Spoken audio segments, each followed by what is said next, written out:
Hi, this is Ravi. Tadepalligudem సభలో కొన్ని వ్యాఖ్యల ద్వారా, పవర్ఫుల్ స్పీచ్ ద్వారా చాలామంది చెక్ పెట్టేశారు పవన్ కళ్యాణ్. అందులో ప్రధానంగా చెక్ పెట్టింది ముద్రగడ పద్మనాభంకి. సో ముద్రగడ పద్మనాభం అటు టీడీపీలోకి వెళ్తానని, జనసేన వెళ్తానన్నా కానీ ఇప్పుడు ఆయనకి ఏ పార్టీ నుంచి ఆహ్వానం లేదు, జనసేన నుంచి అసలు లేదు. అయితే ముద్రగడ పద్మనాభంకి ప్రధానంగా ఆయన మీద ఉన్న ఒక మైనస్ పాయింట్ ఆయన కోవర్ట్ అని. మరి ఇప్పుడు జగన్ వేసిన ప్లాన్ వర్కౌట్ కాలేదా? పవన్ కళ్యాణ్ వ్యూహంతో ముద్రగడకి చెక్ పడిందా?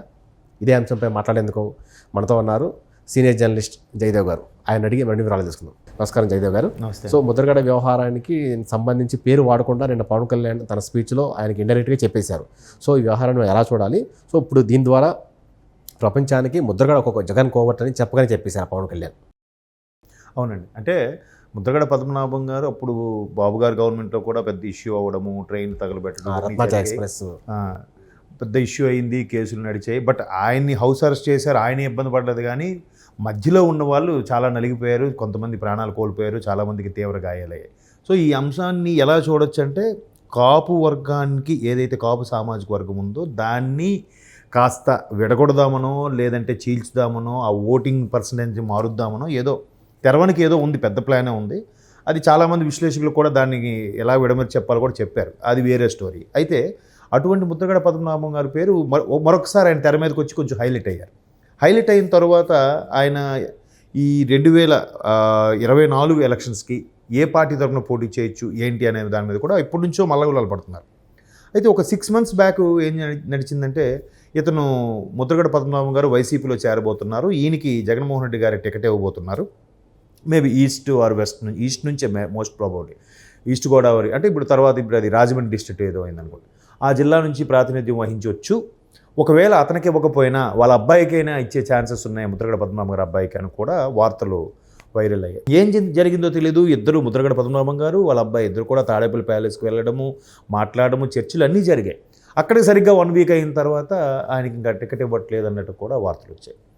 అలా అయిన తర్వాత అతను బయటకు వచ్చి, అసలు నాకు ప్రాధాన్యత లేదు, ఒక బలమైన సామాజిక వర్గం, ఆల్మోస్ట్ ఆల్ 23% ఉన్నారు స్టేట్లో కాపు సామాజిక, అటువంటి బలమైన సామాజిక వర్గంకి చెందిన నేతగా నాకే ప్రాధాన్యత ఇవ్వలేదు, నేను బయటకు వచ్చేస్తున్నాను, ఖచ్చితంగా టీడీపీ జనసేనలోకి వెళ్ళిపోతాను, మరలా నాది టీడీపీకి ముందు చేశాను కాబట్టి టీడీపీలోకి వెళ్ళే అవకాశం ఉంది, లేదు అంటే జనసేనలో కూడా వెళ్తామన్నట్టు కూడా రకరకాలుగా వచ్చాయి వార్తలు.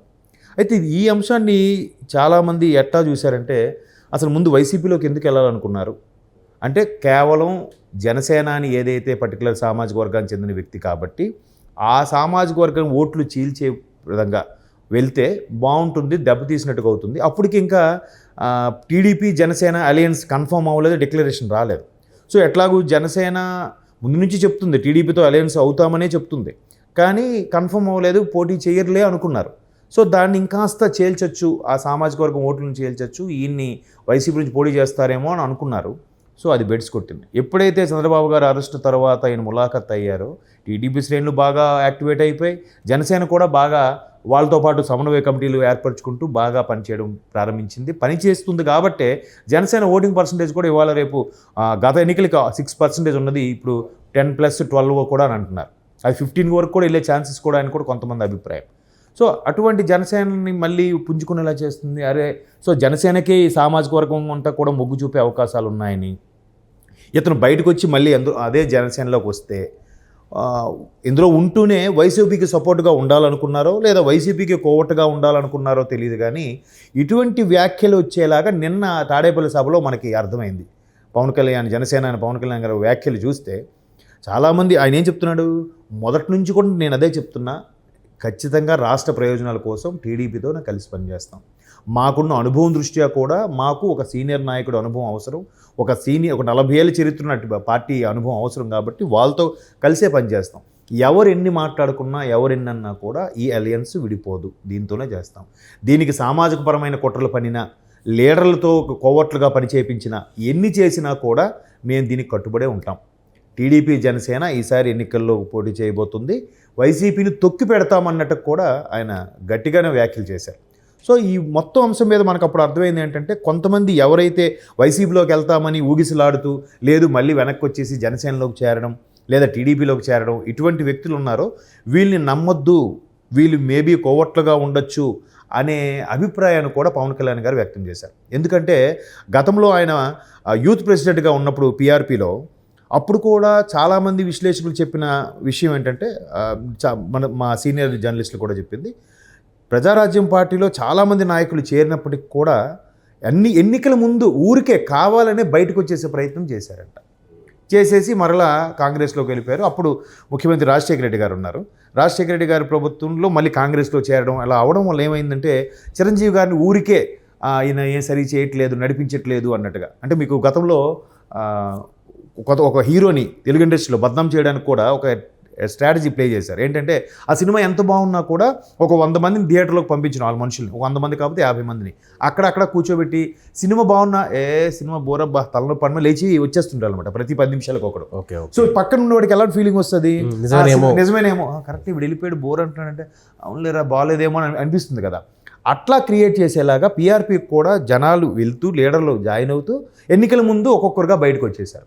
సో ఇప్పుడు కూడా జనసేనలోకి వచ్చినట్టుగా వచ్చి మళ్ళీ ఎన్నికల ముందు వెళ్ళిపోవాలి నోటిఫికేషన్ జారీ అయ్యే ముందు అని కూడా కొన్ని ప్లాన్స్ చేశారేమో.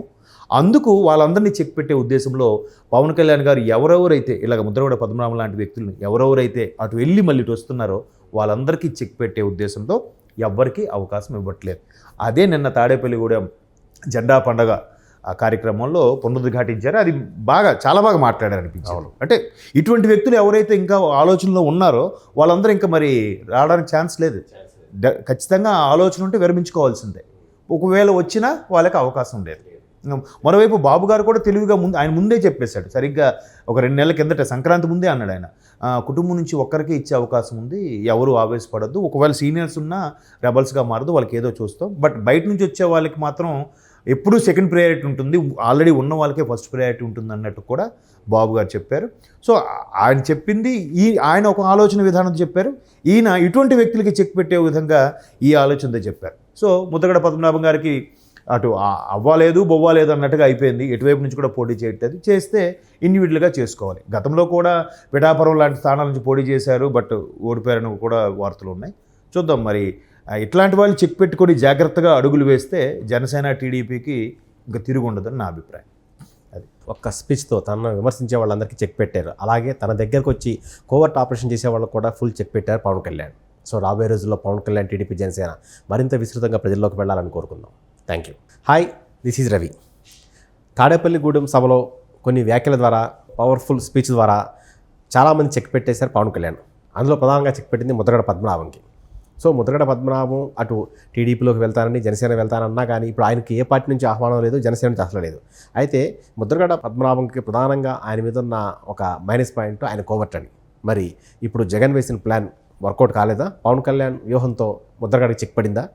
ఇదే అంశంపై మాట్లాడేందుకు మనతో ఉన్నారు సీనియర్ జర్నలిస్ట్ జయదేవ్ గారు. ఆయన అడిగి మరిన్ని వివరాలు తీసుకుందాం. నమస్కారం జయదేవ్ గారు. నమస్తే. సో ముద్రగడ వ్యవహారానికి సంబంధించి పేరు వాడకుండా నిన్న పవన్ కళ్యాణ్ తన స్పీచ్లో ఆయనకి ఇండైరెక్ట్గా చెప్పేశారు.